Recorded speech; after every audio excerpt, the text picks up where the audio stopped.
معكم عمار، وجينا لكم مقطع جديد. مقطع العادة قبل لا تبدأ المقطع لايك وشير وسبسكرايب، والمعذرة لكن جدولي مزدحم الأسابيع هذه، فلذلك بحاول قدر المستطاع أني أنزل مقطع واحد بالأسبوع على الأقل. فلذلك خلونا نبدأ بدون كثرة كلام. الوثائقي Devil in the Family The Fall of Ruby Franke مو بس قصة فضيحة، لا يا حبيبي، هذا انهيار عائلة قدام أعيننا، قطعة ورا قطعة، أو بالأصح حلقة ورا حلقة. مو فيلم إثارة، هذا واقع أثقل من الخيال، وجرح مفتوح ينزف من قلب المجتمع الأمريكي المحافظ اللي دايم يلبس قناع القيم والمبادئ، لكن القناع انزاح ووراه شيء مظلم، شيء ما تتوقعه من أم. أول ما يفتح الوثائقي ما يعطيك كل الكروت على الطاولة، لا، يمشيك شوي بشوي بصوت المذيع الهادئ، بلقطات أرشيفية من اليوتيوب من حساب العائلة المشهور اللي كان ملايين من الناس يتابعون عشان الحياة المثالية حقهم. بيت نظيف، أطفال مبتسمين، أم حازمة لكن تبدو محبة، بس الحقيقة كانت خلف الكاميرا تعيش قصة ثانية تماما. في البداية تحس انك تتفرج على قصة زوجين محافظين يبغون يربون عيالهم على الصح، على الانضباط، على الدين، على القيم والمبادئ، لكن الزوج كيفن فرانكي كان يبان كأنه رجل اللي ما يحب الأضواء، هادي ملتزم وحريص جدا على عائلته.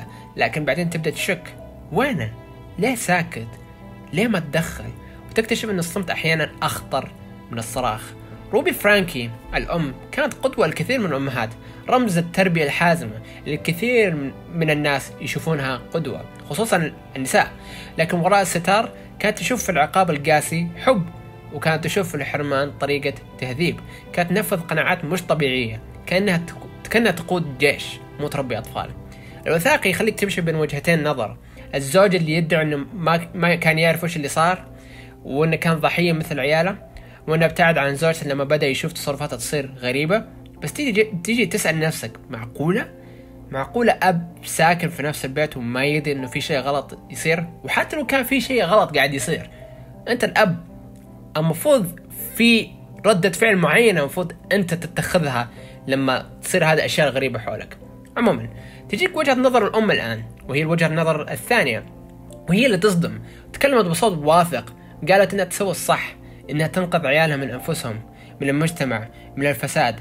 بس الصوت هذا صوت مشوش، صوت إنسانة فقدت البوصلة في مرحلة ما في حياتها، وفقدت إنسانيتها باسم الدين والقيم. كانت تقول أنا أحب عيالي عشان كذا عاقبتهم، بس الحب الحقيقي عمره ما كان بهذا الشكل. الوثائقي ما كان بس عن الفضائح، لا، كان عن شيء أعمق. كيف أن الإنسان ممكن ينجرف في أفكار مغلوطة وتحسبها طريق للخير؟ كيف أن التربية تتحول من حضن دافي إلى سجن؟ كيف أن الهوس بالسيطرة يخلي الإنسان يفقد إنسانيته؟ وفي لقطات من المحكمة، من تحقيقات الشرطة، من مقابلات مع الأقارب والجيران والأصدقاء، تبدأ تشوف الكارثة تمشي قدامك زي قنبلة موقوتة تأخرت كثير قبل ما تنفجر، والأثر موجع خصوصا على الأطفال. واحدة من أقوى اللحظات كانت لما واحد من العيال يتكلم بنبرة خايفة لكنه يحاول يتمالك نفسه. الصوت هذا ما راح يطلع من راسك، هذا صوت جيل انكسر، بس باقي يحاول يوقف، يحاول يفهم وش صار وليه صار، وليش أمي كذا. النهاية ما فيها حل سهل.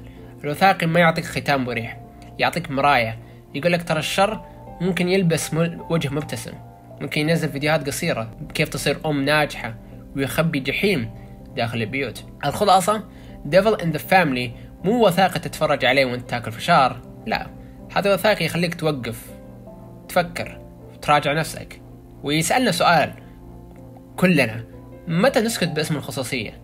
متى نقول كفاية حتى اللي قدامنا أب أو أم؟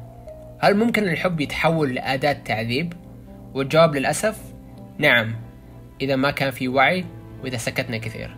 أنصح فيه بقوة، بس كن مستعد لأنك ما راح تطلع منه زي ما دخلت. عموما هنا وصلنا نهاية المقطع، أتمنى المقطع عجبكم. إذا عجبكم هذه النوعية من المقاطع لا تنسوا لايك، شير، سبسكرايب، فعلوا جرس التنبيهات، وإن شاء الله نشوفكم إن شاء الله الأسبوع الجاي في مقطع جديد أفضل من المقطع هذا. السلام عليكم.